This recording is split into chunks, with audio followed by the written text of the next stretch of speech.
నివేదికను ఈరోజు మంత్రివర్గంలో ఆమోదించడమే కాకుండా రాబోయే రోజుల్లో శాసనసభలో ప్రవేశపెట్టి అన్ని రాజకీయ పక్షాలకు వారి అభిప్రాయాన్ని చెప్పే అవకాశం కల్పించి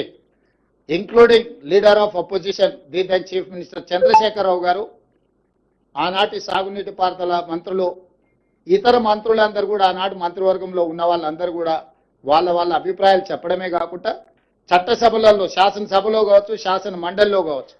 ప్రజాప్రతినిధులు స్పష్టంగా ఈ నివేదిక పట్ల ఒక అవగాహన తెచ్చుకోవడమే కాకుండా వాళ్ళ అభిప్రాయాలను స్వేచ్ఛగా చెప్పడానికి అవకాశం కల్పించాలని ఈరోజు మంత్రివర్గ సమావేశంలో మేము నిర్ణయం తీసుకున్నాం.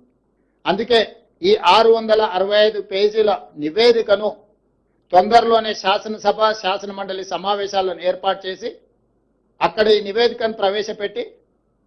అందరి అభిప్రాయాలు పరిగణలోకి తీసుకున్న తర్వాత భవిష్యత్ కార్యాచరణను కమిషన్ సూచించిన